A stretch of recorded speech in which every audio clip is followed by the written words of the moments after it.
Hello students, welcome back to my channel AK ज्ञानशाला।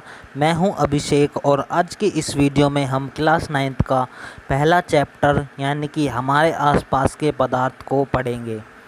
हम इस video में साइज़ ऑफ पार्टिकल्स तक पढ़ लेंगे, ठीक है। इसी तरीके की वीडियोस की सीरीज़ आती रहेगी और ये अध्याय हम एनसीईआरटी के बेसिक कॉन्सेप्ट से हायर कॉन्सेप्ट तक पूरा एनसीईआरटी का चैप्टर यहीं से क्लियर करेंगे, ठीक है। तो चलिए शुरू करते हैं।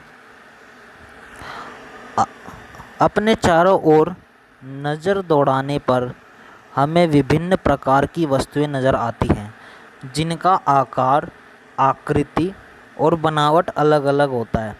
आपने आसपास देखा होगा कि आपके आसपास बहुत सारी चीज़ें होती हैं, ठीक है।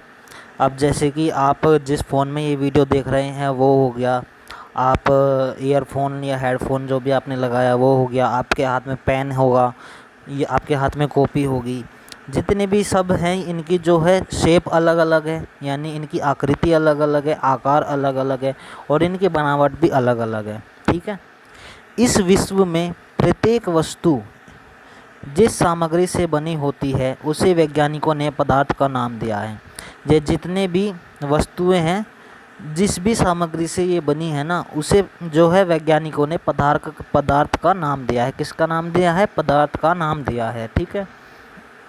जिस हवा में हम सांस लेते हैं, जो भोजन हम खाते हैं, पत्थर, बादल, रात के तारे हो गए, पौधे, पशु, जानवर, ठीक है, यहाँ तक कि पानी की बूंद और रेत का एक कण, ये सभी जो क्या हैं, ये सभी पदार्थ हैं। जो भी आप यूज़ कर रहे हैं, जो भी आपके आसपास की चीज़ें हैं, वो सभी क्या हैं? पदार्थ है। यहाँ तक कि आप जो फ़ोन यूज़ कर रहे हैं, यहाँ तक कि आप भी, दे ऑल आर मैटर्स, ठीक है। ये सभी क्या हैं? पदार्थ हैं।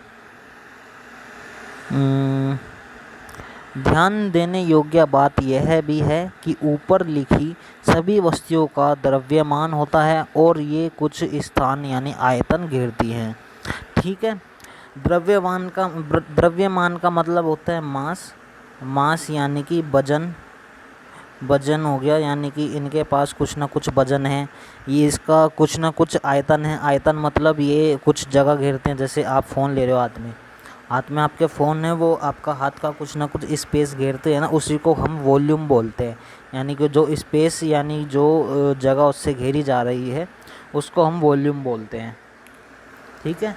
इससे आपकी डेफिनेशन यानी बन जाती है मैटर की। जिस किसी भी वस्तु के पास मास होता है यानी कि द्रव्यमान होता है और वो धरती पे जगह घेरती है या फिर उसका आयतन होता है, उसी को हम पदार्थ बोलते हैं। क्या बोलते हैं? पदार्थ, उसी को हम कहते हैं। प्राचीन काल से ही मनुष्य अपने आसपास के पदार्थ को समझने का प्रयास करता रहा है, ठीक है। भारत के प्राचीन दार्शनिकों ने पदार्थ को 5 मूल तत्वों में वर्गीकृत किया है, जिसे पंचतत्व कहा गया है, ठीक है। आपने सुना होगा कि हम क्या हैं? हम भी 5 तत्वों से बने हुए हैं। आपने मम्मी पापा से आसपास से बना हुआ है कि हम भी पानी से, पृथ्वी, आकाश, जल, वायु, इन्हीं सब चीज़ों से बने हैं, ठीक है। तो इन्हीं को साइंटिस्टों से, जो पहले के प्राचीन के दार्शनिक थे, उन्होंने ही इनका नाम 5 तत्व रखा क्या गया है इनका। और ये जो होते हैं, वायु होता है, पृथ्वी, अग्नि, जल और आकाश, ठीक है। इन्हीं 5 तत्व से हम सब और जो हमारे आसपास की चीज़ें हैं बनी हुई हैं। उनके अनुसार इन्हीं 5 तत्वों से सभी वस्तुएं बनी हैं, चाहे वो सजीव हो या निर्जीव। जितने भी जीने वाली और ना जीने वाली जितने भी वस्तुएं हैं, जैसे कि हम जीवित हो गए, जानवर जीवित हो गए और अजीब हो गए, जैसे आप फ़ोन यूज़ कर रहे हैं, पेन यूज़ कर रहे हैं, ठीक है, ये सब निर्जीव वस्तुएं हो गई। ये सभी क्या हैं?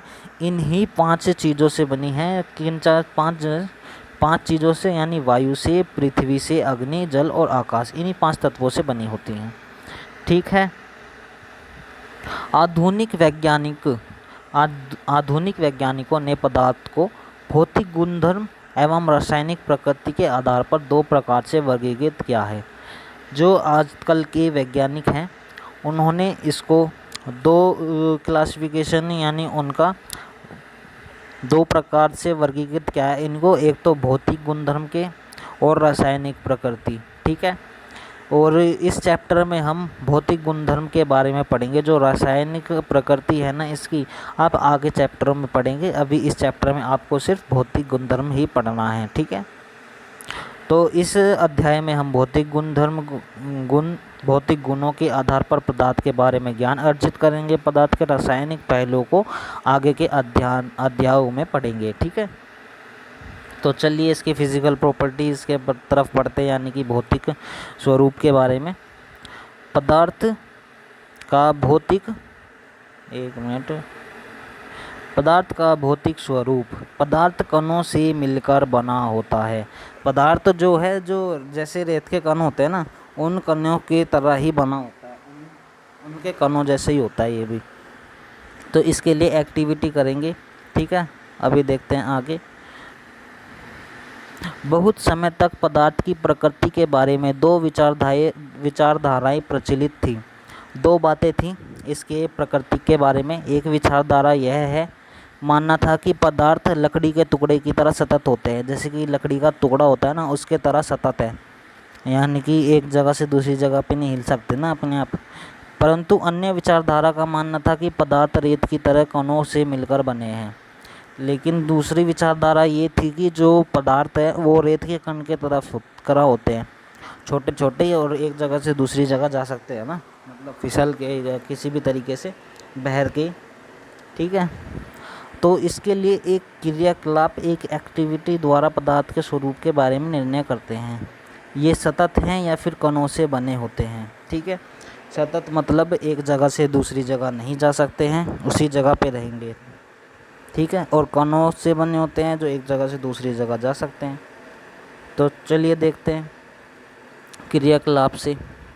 अब आप क्या करोगे, आप 100 ml का एक बीकर ले। आपके पास बीकर तो होगा नहीं अभी, आप एक गिलास ले लीजिए, कंच का गिलास लीजिएगा। उसमें क्या करोगे, आप आधा गिलास पानी लो, 100 ml के करीब। उस बीकर पे आप निशान लगा लेना जहाँ तक आप उस पर पानी भरोगे। ठीक है, आधा भरकर जल के स्तर पर निशान लगा दें। दिए गए नमक या शर्करा को कांच की छड़ की मदद से जल में घोल दें। आपके पास अब चम्मच होगी, आप चम्मच से उसे मिला देना। ठीक है, अब आपने क्या देखा, क्या जो जल था उस पर जब आपने निशान लगाया था, तो क्या जो जल की जो मात्रा है उसमें कुछ बदलाव आया? ठीक है, आपके अनुसार नमक या शर्करा का क्या हुआ, ये कहाँ गायब हो गया? जो नमक है या फिर चीनी है वो आखिर गायब कहाँ हो गई? क्या जल के स्तर में कोई बदलाव आया? क्या वो जो जल के में आपने निशान लगाया था, जैसे कि आपका ये गिलास था, ठीक है, आपने यहाँ तक पानी भरा था इसमें, ठीक है, यहाँ तक आपने पानी भरा था इसमें, तो ये जो इसका लेवल आपने यहाँ पे निशान लगाया था, तो जब आपने नमक मिलाया तो क्या लेवल इसका बढ़ के यहाँ तक पहुँच गया या फिर यहीं तक है? तो आप देखोगे जो लेवल है ना इसका, वो पहले जितना ही रहेगा, नहीं बढ़ेगा इसका लेवल। तो एक्चुअली में ना तो इसका लेवल बढ़ा है, ना हमें नमक दिखाई दे रहा है पानी में, ना हमें चीनी दिखाई दे रही है। तो ये नमक और चीनी गायब कहाँ हो गई? ठीक है, इन क्वेश्चनों का जवाब देने के लिए, इन प्रश्नों का उत्तर पाने के लिए हमें इस विचार को स्वीकारना होगा कि सभी पदार्थ कणों से बने होते हैं। हमें ये मानना पड़ेगा कि जो पदार्थ हैं वो कणों से बने होते हैं, जैसे रेत के कण होते हैं। ठीक है, उपरोक्त क्रियाकलाप में चम्मच में रखी गई नमक या शर्करा अब पूरे पानी में घुल गई है। जैसे कि आपने देखा कि जो आपने जब उसे मिलाया चम्मच से नमक को या चीनी को, वो घुल चुका है पानी में। ठीक है, आप देखते हैं नीचे वाला जो आपका वो है चित्र,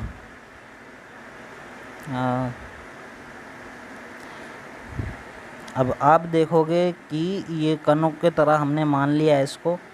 ठीक है, आपने इसको कणों के तरह मान लिया। एक मिनट,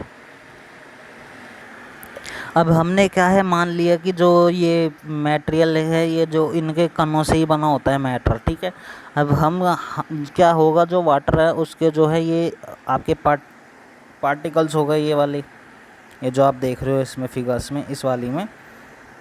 ठीक है, अब आपने इसमें नमक मिलाया, नमक मिलाने के बाद क्या होगा, जब आप इसे मिलाओगे ना चम्मच से, तो क्या होगा, ये जो पार्टिकल्स होंगे ना इसके, ये छोटे छोटे छोटे छोटे हो जाएंगे काफ़ी। और यानी कि छोटे छोटे कणों में हो जाएंगे, ठीक है। और इनके बीच में ना स्पेस है, ये वाला आपका ये स्पेस है इनके बीच में, यहाँ पे ये यहाँ पे जाके एडजस्ट हो जाएंगे, ठीक है। इसी वजह से ये होते तो हैं पानी के अंदर ये, लेकिन हम इन्हें अपनी आंखों से नहीं देख सकते। इन्हें देखने के लिए ना काफ़ी यानी कि आपको माइक्रोस्कोप की ज़रूरत पड़ेगी इनको देखने के लिए, तभी आप इन्हें देख सकते हो। बहुत छोटे हो जाते हैं ये, ठीक है। इस जो एक्टिविटी हमने किया है, जो हमने क्रियाकलाप किया है, इससे हमें एक तो ये पता चलता है कि जो मैटर है हमारा वो पार्टिकल नेचर का होता है, यानी कि रेत के कण के तरह होता है, ठीक है। और इनके बीच में क्या है, पार्टिकल्स के बीच में स्पेस होता है, यानी इनके बीच में जगह होती है जहाँ पर दूसरे मैटर के जो पार्टिकल्स होते हैं, यानी कि दूसरा जो पदार्थ है उसके कण होते हैं, वो उनके बीच में आके एडजस्ट हो जाते हैं, ठीक है। यानी घुलनशील हो गया यहाँ पे, ठीक है। अब ये देख लिया हमने कि भाई मैटर होता क्या है, यानी कि पदार्थ क्या होता है, हमने ये देख लिया। और हमने उसका भौतिक स्वरूप भी देख लिया कि ये जो है आपका कणों का बना हुआ होता है, ठीक है। अब हम देखते हैं कि आखिर ये पदार्थ के जो कण हैं ये होते कितने छोटे हैं। तो देखते हैं पदार्थ के ये कण कितने छोटे होते हैं। पोटेशियम, अब इसके लिए भी एक क्रियाकलाप करना होगा आपको, ठीक है। आप क्या करेंगे, अब एक पोटेशियम परमैंगनेट होता है एक, कि इसका फॉर्मूला होता है, आप नोट कर लीजिएगा, K2MnO4। K2MnO4 को आप 3 क्रिस्टल लीजिए, 3 क्रिस्टल को आप 100 ml पानी में घोल दें।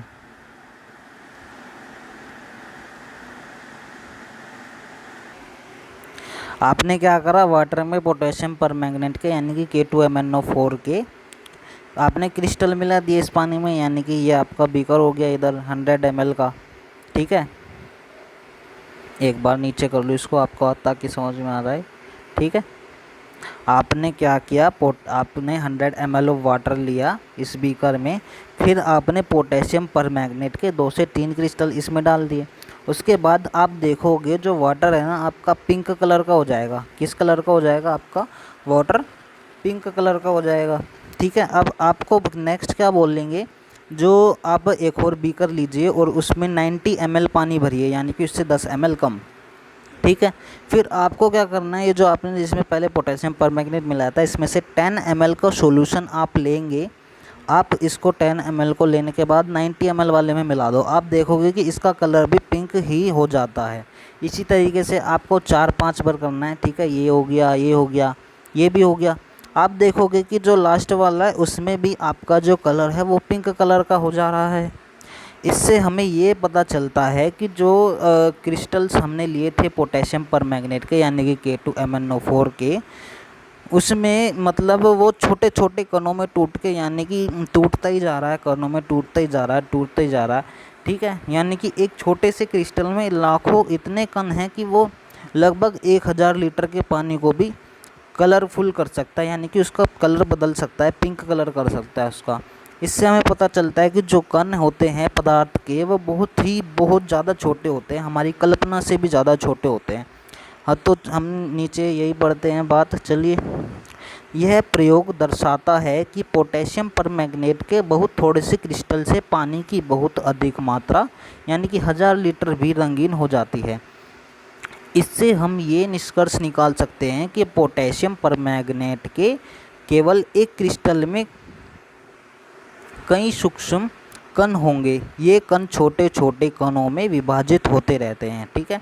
यानी कि आपका ये एक आपने क्रिस्टल लिया, ये क्या है आपका, जब आपने एक बीकर में मिलाया छोटे छोटे कणों में ऐसे टूट गया, फिर आपने इसका 10 ml सॉल्यूशन लिया, आपने एक और बीकर में मिलाया, फिर ये और छोटे छोटे कणों में टूट जाएगा, यानी बहुत छोटे छोटे छोटे, फिर ये ऐसे ही छोटा छोटे में टूटता रहेगा आपके, यानी कि लाखों पार्टिकल्स होते हैं सिर्फ एक सिंगल क्रिस्टल में। इससे ये पता चलता है कि कण जो है बहुत छोटे होते हैं पदार्थ के, ठीक है। एक स्थिति अब देखते हैं, यार ये पेन,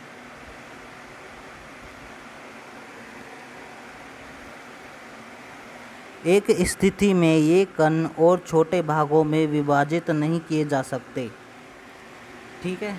एक स्थिति ऐसी होगी जिसमें ये कण क्या है, छोटे छोटे भागों में विभाजित नहीं किए जा सकते। पोटेशियम परमैंगनेट की जगह आप 2 ml डिटॉल से भी हम ये क्रियाकलाप कर सकते हैं। ठीक है, आप क्या करेंगे, आपके घर में डिटॉल है, आपके घर में पानी है, आप एक पानी की एक बाल्टी लीजिए, बाल्टी आपके घर में होगी, उसमें आप 2 से 3 बूंद सिर्फ डिटॉल की डाल के देखिए, आप उसमें पाएंगे कि आप उसमें क्या पाएंगे कि आप उसमें से डिटॉल की महक ले सकते हैं।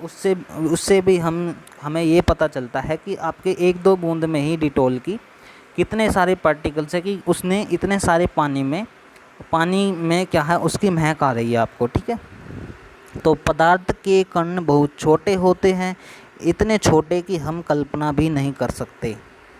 ठीक है, अब हम पदार्थ के कणों के अभिलाक्षणिक गुण, इसके बारे में अगली वीडियो में पढ़ेंगे। ठीक है, आज के लिए इतना ही। अगर आपको वीडियो अच्छी लगी हो तो वीडियो को लाइक कर दीजिएगा। ठीक है, अगर आपने अभी तक मेरे चैनल को सब्सक्राइब नहीं किया है और ठीक है, आप चैनल को सब्सक्राइब कर लीजिए और नोटिफिकेशन बेल को ओपन कर लीजिएगा ताकि आपको नोटिफिकेशन मिल जाए अगली बार कोई भी वीडियो आए तो। ठीक है, तो मिलते हैं अगली वीडियो में पार्ट 2 के साथ, जिसमें हम पढ़ेंगे पदार्थ के कणों के अभिलाक्षणिक गुण के बारे में। ठीक है, बाय।